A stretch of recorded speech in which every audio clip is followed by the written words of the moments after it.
그는 19에 잘못된 선택을 저질렀다. 종신형을 선고받았다. 23년 만에 세상으로 나왔다. 2년 후 첫 체포 이전에 저질렀던 일로 다시 수감되었다. 또 2년 후 그는 다시 자유의 몸이 되었다. 악순환의 고리가 닫혔다. 소냐 포사이드를 가까이서 알던 모든 사람들은 이 소녀가 얼마나 아름다움과 지성을 겸비했는지에 대해 놀라움을 금치 못했다. 자연은 그녀에게 아낌없이 선물을 주었다. 그녀의 지능은 또래를 훨씬 뛰어넘는 수준으로 발달해 있었다. 생각의 성숙함은 주된 친구들 사이에서 그녀를 너무나도 돋보이게 하여 때로는 그 나이에 어울리지 않는 것처럼 보이기도 했다. 그러면서도 성격은 놀라울 정도로 부드럽고 감성적이었다. 그녀는 시끄러운 파티보다 따뜻한 집을 더 좋아했다. 가족과 잠시만 떨어져 있어도 소냐는 그리움에 휩싸였다. 그녀는 아일랜드 벨파스트 북부에서 살았다. 오드리는 90년대 초 새로운 파트너와 삶을 시작했다. 당시 소냐의 친아버지와의 관계는 끝난 상태였다. 가족에게는 소냐 외에 오드리의 이전 관계에서 태어난 동생이 한 명 더 있었다. 네 식구는 시드니 스트리트 웨스트에 거주했다. 동네는 조용하고 평화로웠다. 사람들은 서로 얼굴을 알고 길에서 인사를 나눴다. 동네 가게, 카운터 뒤에 익숙한 얼굴들이 있었다. 소냐의 외모를 본 오드리는 소냐를 모델 학교에 등록시키기로 결심했다. 오드리는 소녀가 이 분야나 관련 분야에서 경력을 쌓을 수 있을 것이라고 믿었다. 그녀는 소녀가 카메라 앞에서 어떻게 행동하는지, 당황하지 않고 얼마나 쉽게 미소 짓는지를 보았다. 소냐는 집순이였지만 친구들은 있었다. 사람을 쉽게 사귀었지만 교제 범위는 좁게 유지했다. 신뢰할 수 있는 사람들만 곁에 두었다. 평일과 주말에 소냐는 친구들을 만나 즐거운 시간을 보내기 위해 종종 외출했지만 늦게까지 머무는 법은 없었다. 친구 집에서 자고 오는 일은 절대 없었다. 초대를 받아도 마찬가지였다. 1991년 6월 30일 이른 아침,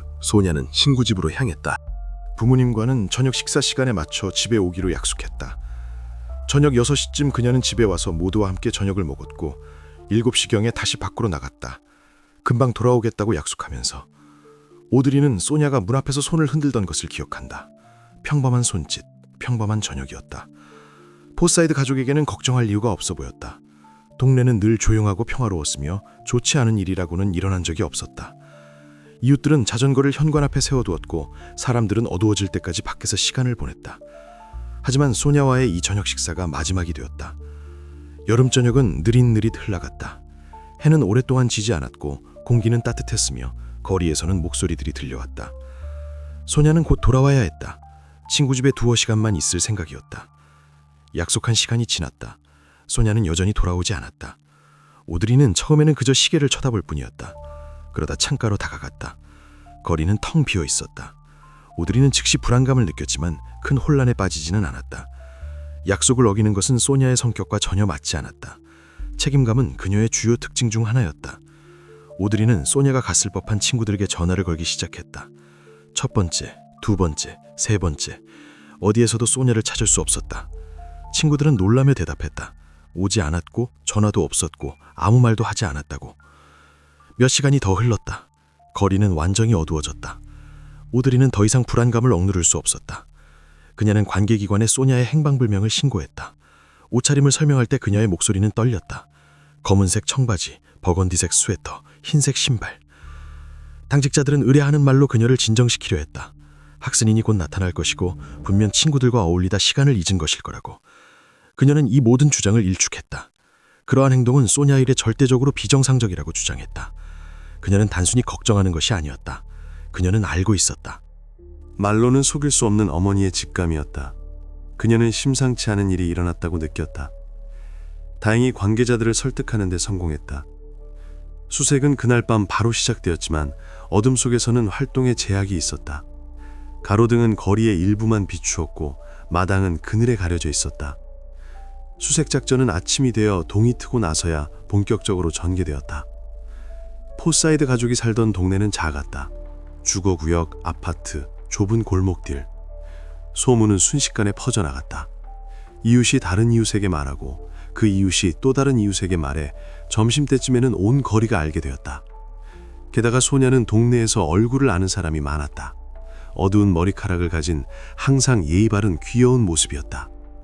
또한 이곳은 치안이 매우 좋았기 때문에 여학생의 행방불명은 즉시 모든 지역 주민의 주요 화제가 되었다.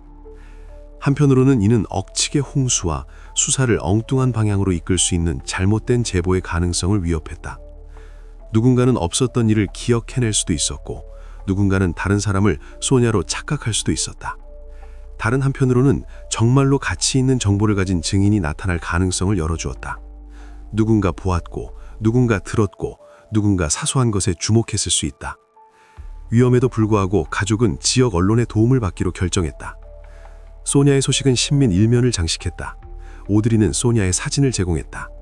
사진 속 소냐는 미소 지으며 카메라를 똑바로 쳐다보고 있었다. 또한 1991년 6월 30일 저녁에 집을 나설 때 입었던 옷을 자세히 설명했다. 어깨까지 오는 검은 머리, 갈색 눈, 검은색 청바지, 버건디색 스웨터, 흰색 신발. 기억에 남는 외모였기에 도움이 될 것 같았다. 하지만 유용한 정보는 거의 들어오지 않았다. 지역사회는 사건을 거의 즉시 알게 되었지만 반응은 극히 적었다. 사람들은 신문을 읽고 부엌에서 토론했지만 나서지는 않았다. 주민들은 두려워했다. 조용한 동네에서 이런 일이 일어날 수 있다면 아무도 안전하지 않다는 뜻이었다. 소극적인 태도는 너무나도 뚜렷해서 7월 18일이 되자 수사관들은 소냐의 안전에 대한 우려를 공개적으로 표명했다. 이 말은 기자회견에서 공식적으로 나왔다. 담당자들은 카메라 앞에 서서 조심스럽게 표현을 골랐지만 의미는 분명했다. 시간이 흐르고 있고 희망은 사라지고 있다는 것. 하지만 이것도 사건을 해결해 주지는 못했다. 모든 제보를 확인했다. 누군가는 전화를 걸었고 누군가는 직접 찾아왔지만 중요한 것은 아무것도 발견되지 않았다. 가족들은 스스로 떠났을 가능성을 단호히 부인했다. 소냐는 가족과 아무런 갈등이 없었다. 오드리는 담당자들에게 이 말을 몇 번이고 반복하며 마지막 며칠, 마지막 대화들을 기억 속에서 더듬었다. 오드리, 동생, 의붓아버지와는 따뜻한 관계를 맺고 있었다. 소냐는 다투지도 화를 내며 떠나지도 않았다. 성격은 원만했고 마음대로 집을 비우는 성향도 보이지 않았다. 그 운명의 날, 6월 30일까지 그런 일은 한 번도 없었다. 이 점은 상황을 더 이상하게 만들었지만 소냐가 무사할 것이라는 희망을 갖게 했다. 누군가에게 속았을지도 모른다. 어딘가에서 당황해서 어떻게 돌아와야 할지 모르고 있을지도 모른다. 그럴 수도 있다. 오드리가 사건 직전 소냐에게 새 옷을 한가득 사주었다고 이야기했을 때 관계자들은 이 사실을 최종적으로 확신했다. 드레스, 스커트, 블라우스 등 소냐는 아직 제대로 입어보지도 못한 옷들이었다. 하지만 그녀는 한 번도 그 옷들을 입지 않았다. 옷들은 옷장에 태그가 붙은 채 손대지 않은 상태로 걸려 있었다. 그녀가 떠날 계획이 없었음이 분명했다. 어떤 소식이든 애타게 기다리던 오드리는 수사관들에게 아는 모든 것을 털어놓았다. 때로는 놓쳤을지 모를 세부 사항을 기억해내려 애쓰며 같은 말을 반복하기도 했다. 담당자들은 소냐의 주변 인물들을 샅샅이 조사했다. 체계적으로, 목록에 따라. 소냐의 좁은 교우 관계에 속한 모든 사람, 즉 친구, 친척, 반친구들을 면담했다. 진술을 기록하고 내용을 대조했다. 무슨 일이 일어났는지 아는 사람은 아무도 없었다. 모두가 한결같이 말했다. 소냐는 그냥 사라질 아이가 아니라고. 소냐가 저녁 식사 후에 가려고 했던 친구들은 그녀가 오지 않았다고 주장했다. 기다리다가 창밖을 보았고 그 후 계획이 변경되었다고 생각했다. 당시에는 아무도 휴대폰을 가지고 있지 않았기 때문에 위치 추적으로 그녀를 찾을 가능성은 없었다. 어떤 메시지도, 어떤 전화도, 어떤 흔적도 없었다. 친구들은 저녁 식사 전까지 함께 놀다가 각자 집으로 헤어졌다. 그 후로는 만나지 않았다. 그들의 말은 다른 증인들에 의해 확인되었다. 소냐가 저녁을 먹으러 집에 돌아오기 전 낮에 친구들의 무리를 본 사람들이었다. 시간대를 명확히 한 것 외에는 이 정보가 새로운 것을 제공하지는 못했다. 소냐는 저녁 7시경에 집을 나섰다. 그리고 자취를 감췄다.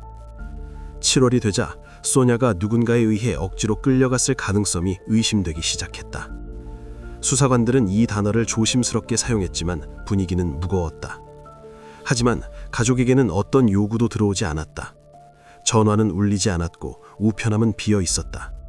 시간이 지날수록 소냐를 무사히 찾을 수 있다는 희망은 줄어들었다.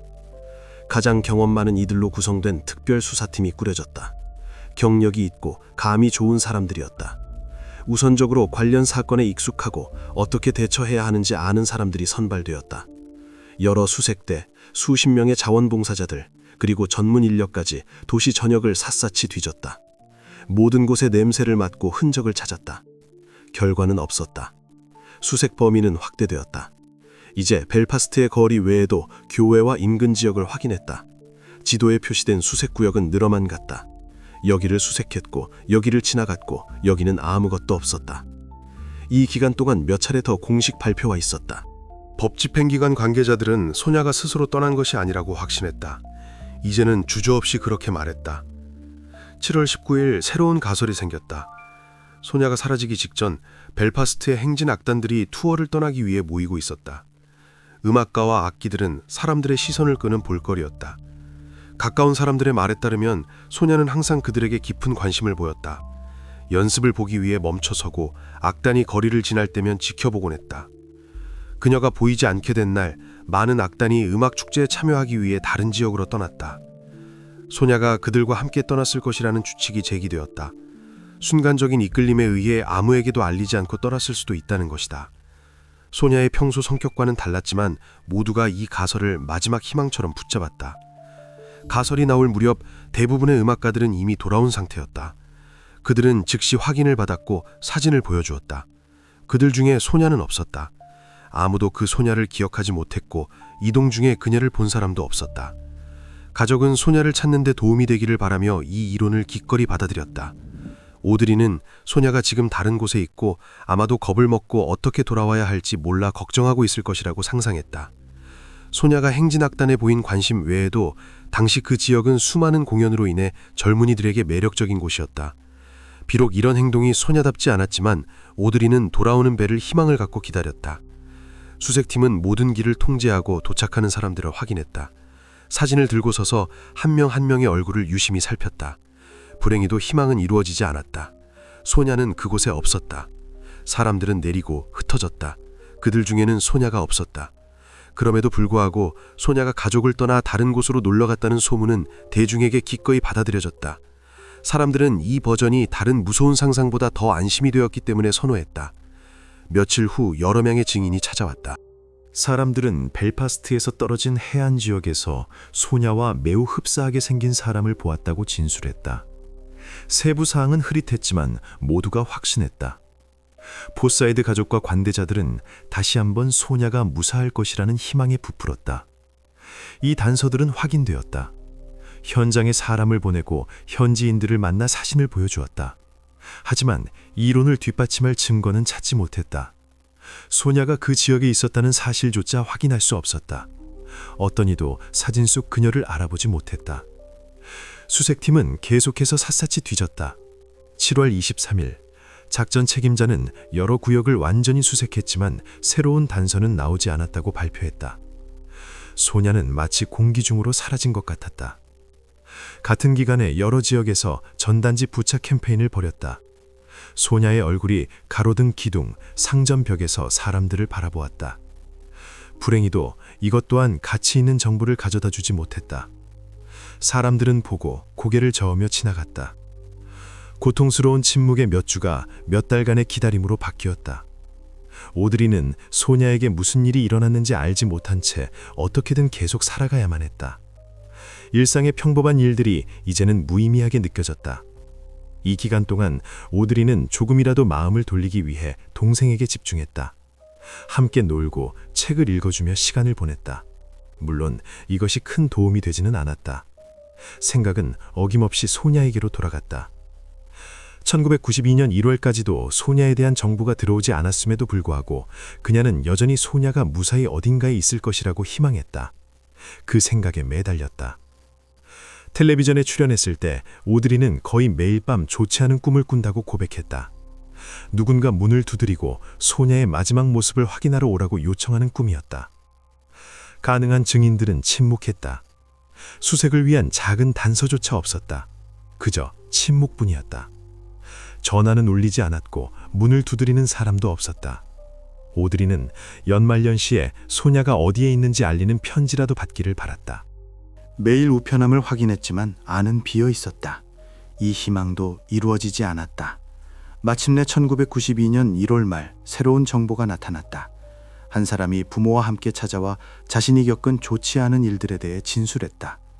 이 고백은 북아일랜드 역사상 가장 큰 보호대상 관련 사건 수사 중 하나로 이어지는 계기가 되었다.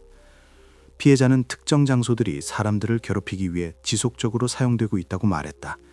일련의 일들에 연루된 여러 성인 남성의 이름을 댔다. 시간대는 소냐가 보이지 않게 된 시기와 일치했다. 그 장소 중 하나는 소냐가 친구들을 만나기로 했던 곳에서 불과 수백 미터 떨어진 곳에 있었다. 말 그대로 모퉁이를 돌면 바로 옆블럭이었다. 몇몇 사람들은 그날 저녁 그곳에서 그녀를 보았다고 한다. 조사 중 53세 남성이 좋지 않은 일에 연루된 혐의로 체포되었다. 그가 연행될 때 이웃들은 창문 밖으로 내다보며 서로 눈짓을 교환했다. 그가 조직적으로 나쁜 일을 저질렀다는 의심은 확인되지 않았다. 사건의 다른 관련자들은 조사를 받고 풀려났다. 체포된 남성이 소냐의 사건에 연루되었을 가능성이 면밀히 조사되었다. 그에게 직접적으로 질문하고 답변을 요구했다. 그의 잘못은 소냐의 소식보다 훨씬 더 큰 반향을 일으켰다. 소냐 역시 이들의 희생자가 되었을 수 있다고 여겨졌다. 가설은 논리적으로 보였다. 그의 이웃 중 한 명은 운명의 그날 소냐가 그의 집 근처를 지나가는 것을 보았다고 진술했다. 귀엽고 혼자 걷고 있었기에 기억한다고 했다. 하지만 시간대는 일치하지 않았다. 이웃은 소냐가 친구들과의 산책에서 돌아오던 낮, 즉 더 이른 시간에 그녀를 보았다. 그녀가 저녁에 여기에 있었다는 것은 끝내 확인할 수 없었다.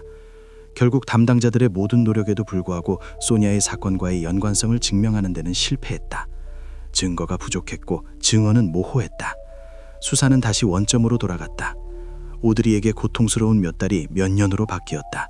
삶은 계속되었지만 안개 속에서 진행되는 것 같았다. 2996년이 되어서야 진전이 보였다. 법 집행관들은 소냐의 사건을 다시 검토하기로 결정했다고 발표했다. 그들은 오래된 기록들을 다시 분석하고 이전 증인들을 다시 찾아 대화했다. 활동을 강화한 이유 중 하나는 이전에 사용할 수 없었던 새로운 분석 기술 때문이었다. 기술이 발전하면서 혈흔이나 작은 흔적 등을 다시 조사할 수 있게 되었다. 1996년 3월 19일 새벽, 소냐의 집에서 가까운 아파트 단지 중 한 곳에서 화재가 발생했다. 화재는 모든 지역 주민을 불안하게 했다. 사람들은 공포에 질려 일어나는 일을 지켜보았다. 몇 분 만에 소방대가 현장에 도착해 진화하는 데 성공했다. 다행히 다친 사람은 없었고 피해는 미미했다. 흥미롭게도 소방관들은 이것이 고의적인 화재일 가능성이 높다는 결론을 내렸다. 모든 정황이 누군가 의도적으로 불을 냈음을 가리키고 있었다. 이웃 중 다친 사람은 없었지만 벽이 걸리는 등 수리가 필요했다. 피해는 그 정도에 그쳤다. 그 공간은 임대 중이었다. 주인들은 다음날 피해를 평가하고 수리하기 위해 도착했다. 세입자가 어디 있는지는 몰랐다. 전화는 받지 않았고 문도 열지 않았다. 주인들은 수리 작업을 하는 동안 전체 구역을 둘러보기로 결정했다. 그들은 안뜰 깊숙한 곳에 있는 오래된 저장고에 주목했다. 오랫동안 사용하지 않은 작은 건물이었다. 문은 닫혀 있었고 벽은 온전했다. 하지만 그들은 저장고 구석에 말려있는 카펫이 놓여있는 것을 발견했다. 이 물건은 주인들의 소유였지만 오랫동안 보이지 않았던 것이었다. 그들은 그것을 정리하기 위해 펼쳤다. 카펫을 펼쳤을 때 그들은 좋지 않은 예감을 느꼈다. 심한 냄새가 났고 안에는 안타깝게도 이미 시간이 오래 지난 누군가의 흔적이 있었다. 상태는 매우 좋지 않았다. 즉시 관계자들이 출동했고 조사가 시작되었다. 현장은 봉쇄되었다. 강한 충격을 가한 흔적이 발견되어 좋지 않은 일을 당했음이 명백해졌다. 감정 결과 그것이 소냐의 흔적임이 확인되었다. 이곳에 24세의 제임스 크레이그가 살고 있었다는 사실이 밝혀졌다. 소냐가 사라졌을 당시 그는 19세였다. 조용하고 예의 바르며 어머니의 가게에서 일하던 그는 그때까지는 문제가 없던 인물이었다. 이웃들도 그에 대해 나쁜 말을 하지 않았다. 그는 다른 지역에서 추적되었다. 그는 아파트에 불을 지른 직후 그곳으로 피신한 것으로 추정된다. 5년 동안 흔적이 없었다. 4월 2일 그는 체포되었다. 소냐가 사라졌을 당시 그가 이 아파트에 살았고 근처 가게에서 일했다는 사실이 확인되었다. 제임스는 잘못을 인정하지 않았다. 그는 침착하게 질문에 답했다. 수사관들은 이웃들과 다시 대화했고 그들은 중요한 정보를 제공했다. 한 이웃은 소냐가 사라진 밤 소냐가 이 청년에게 오는 것을 보았다고 말했다. 그들은 현관 앞에 서서 대화를 나누고 있었다. 나이 차이가 있었기에 그 모습이 기억에 남았다고 했다. 이웃은 10대였던 소냐가 제임스의 아파트로 들어가는 것을 보았다. 그들이 소파에 앉아 이야기하는 것도 목격했다. 소냐는 침착해 보였고 두려워하지 않았다. 그 후에 무슨 일이 있었는지는 알 수 없었다. 잠시 후 제임스가 커튼을 쳤고 그 후로는 아무것도 보이지 않았다. 나머지 이웃들은 오랫동안 좋지 않은 냄새를 맡았지만 원인을 알 수 없었다고 했다. 시설 문제라고만 생각했다. 배관 점검을 해도 원인이 나오지 않자 냄새는 일상적인 배경이 되어버렸다. 사람들은 그 냄새가 무엇인지 전혀 몰랐기에 그것이 그렇게 오래 숨겨질 수 있었다. 제임스는 이전에도 여러 차례 면담을 한 적이 있었다. 매번 그는 관련이 없으며 아무것도 모른다고 주장했다. 그는 불안한 기색 없이 설득력 있게 말했다. 수색팀이 이 집 근처를 지나가며 조사했음에도 왜 그것을 찾지 못했는지에 대해 책임자는 다음과 같이 보고했다. 당시에는 소냐가 살아있다고 생각했기에 살아있는 소냐를 찾으려 했고 그 청년이 아무 냄새도 못 맡는다는 말을 믿어버렸다는 것이다. 그는 소냐가 사라진 그날 밤 그녀를 보았고 함께 이야기했다고 인정했다. 이웃도 그 모습을 보았다고 진술했지만 당시에는 아무도 이 점에 깊이 주목하지 않았다. 이 모든 것은 소홀한 대처를 보여주었다. 용의자는 소냐가 아파트에 들어왔다는 사실을 부인했고 아무도 확인하려 하지 않았다. 그는 오히려 소냐를 걱정하는 척하며 전단지를 붙이는 등 수색을 돕기까지 했다. 그는 가족에게 안부를 묻고 사탕을 대접하는 등 공감하는 척 대화했다. 오드리는 아무것도 의심하지 않고 그에게 고마워했다. 1996년 조사가 재개되었을 때 그는 다시 질문을 받았다. 이번에는 더 끈질긴 질문이 이어졌다. 그는 자신에게서 의심을 돌리는 데 성공한 듯 보였으나 결국 패닉에 빠져 방화를 저지르고 도망쳤다. 그는 불이 모든 것을 없애줄 것이라고 생각했다. 하지만 그 방화가 오히려 관심을 끌게 하여 소냐를 발견하게 만들었다. 아파트에서 소냐의 흔적이 발견되었다. 누군가 그녀를 얼마 동안 그곳에 가두고 숨겼던 것으로 보였다. 또한 구석에서 좋지 않은 흔적이 있는 금속 도구가 발견되었다. 만약 그가 방화를 저지르지 않았다면 이 일은 영원히 묻혔을지도 모른다. 제임스는 결국 기소되었다. 유해를 분석한 후 가족은 소냐를 따뜻하게 보내주었다. 오드리는 마침내 소냐에게 무슨 일이 있었는지 알게 되었고 그것은 슬프지만 한편으로는 안도감이기도 했다. 가족은 그곳에서 계속 살 수 없어 다른 지역으로 이사했다. 1998년 제임스는 법정에 섰다. 증거를 모으는데 시간이 오래 걸려 재판이 지연되었다. 소냐는 그날 저녁 제임스를 만났고 그는 소냐의 주의를 끌어 집으로 유인했다. 그곳에서 그는 소냐를 공격했다. 좋지 않은 의도로 그녀를 대했다는 추측이 나왔지만 정확한 확인은 어려웠다. 그 후 소냐는 금속 도구에 의해 힘든 상황을 맞이했다. 그는 소냐를 옷장에 잠시 숨겼다가 나중에 카펫에 싸서 옮겼다. 그는 거짓말을 능숙하게 했지만 아파트에서 발견된 흔적은 소냐의 부모와 일치했다. 제임스는 끝까지 부인했다. 소냐를 우연히 만나 이야기만 나누었을 뿐 그녀는 길에 남아 있었다고 주장했다. 하지만 발견된 흔적들에 대해서는 설명하지 못했다. 배심원단은 단 30분 만에 그를 유죄로 인정했다. 그는 종신형을 선고받았다. 판결이 나올 때 사람들은 분노했다. 그는 감정을 드러내지 않고 앉아 있었다. 사람들은 그의 잔인함에 충격을 받았다. 관계자 중 한 명은 초기에 실수를 저질렀음을 인정했다. 소냐가 무사할 것이라고만 생각했고 꼼꼼하게 살피지 않았던 점을 아쉬워했다. 안타깝게도 그는 23년을 복역하고 2019년에 밖으로 나왔다. 오드리는 소셜미디어를 통해 소냐에 대한 그리움과 함께 그가 다시 세상에 나온 것에 대한 공포를 전했다. 그는 다시 세상에 나온 지 2년 만에 또 다른 잘못으로 체포되었다. 과거에 어린아이들에게 좋지 않은 일을 저질렀던 사실이 밝혀졌다. 하지만 법적인 이유로 처벌은 가벼웠다. 그는 다시 세상으로 나왔다. 소냐의 가족은 이 소식을 접하고 큰 충격에 빠졌다. 소냐의 여동생은 그가 우리 주변에 있다는 사실만으로도 불쾌하며 모두가 조심해야 한다고 경고했다. 그녀는 스스로를 지켜야 한다고 강조했다.